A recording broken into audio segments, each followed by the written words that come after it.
దేవుని సన్నిధిలో నిలవబడి ఒకప్పుడు పోరాడిన చేతులు ఇప్పుడు ఏమైపోయాయట? సడలిపోయాయి. ఎందుకు? పోరాడి పోరాడి పోరాడి పోరాడి ఇక నా వల్ల కాదయ్యా, ఇంతకాలం కుటుంబాన్ని నెట్టుకుంటా వచ్చా, ఇక నా వల్ల కాదయ్యా, ఇంతకాలం నేను పోరాడినా నాకు జయం రాలేదే, ఇంతకాలం పోరాడినా నాకు ప్రతిఫలం రాలేదే, ఇంతకాలం పోరాడినా దీనికి ముగింపు పలకలేదే, ఎంత పోరాడినా నా సమస్యకు పరిష్కారం రాలేదే, ఎంత పోరాడినా ఇక ఇంతేలే అన్నట్లుగా పోరాడి పోరాడి ఈ రాత్రి ప్రార్థనకు వచ్చిన మీలో ఎవరైనా అలసిపోయిన స్థితిలో వస్తే ఈరోజు అంటారు, ఈరోజు దేవుడు అంటాడు, సడలిన చేతులు కలిగిన వాళ్ళలారా మరలా మిమ్మల్ని మీరు బలపరుచుకొని మరలా మీరు పోరాడటం ప్రారంభించండి. మన దేవుని తేజస్సు మీ కుటుంబాన్ని దర్శించబోతుంది. మన దేవుని మహిమ మిమ్మల్ని దర్శించబోతుంది. అయ్యా, పోరాడి పోరాడి 25 సంవత్సరాలు పోరాడానయ్యా, ప్రయోజకులు అవుతారు అనుకున్నాను, పిల్లలు అడివైపోయారు.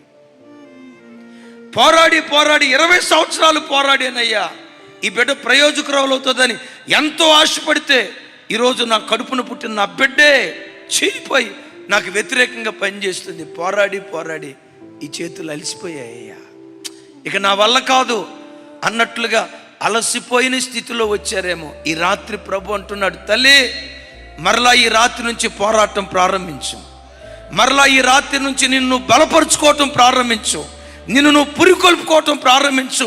మరలా ఈ రాత్రి నుంచి నిన్ను నువ్వు బలపరుచుకొని నువ్వు పోరాడటం ప్రారంభిస్తే ఈ రాత్రే దేవుని మహిమ నిన్ను దర్శించి, మన దేవుని తేజస్సు నిన్ను దర్శించి అడవిని కర్పూరపు పూగుత్తులుగా దేవుడు మారుస్తాడు.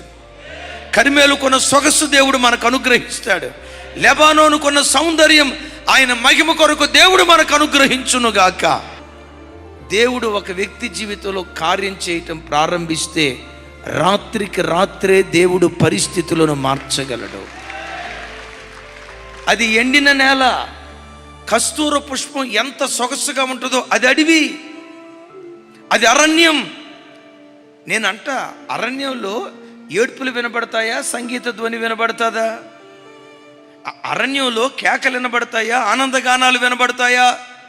గడిచిన 4 మాసాల్లో నీ ఇంటిలో ఏడ్పు వినబడిందేమో, రాగల ఈ మే మాసంలో సంతోష ధ్వని నీ ఇంటిలో వినబడేటట్లుగా నా దేవుడు కార్యం చేయునుగాక.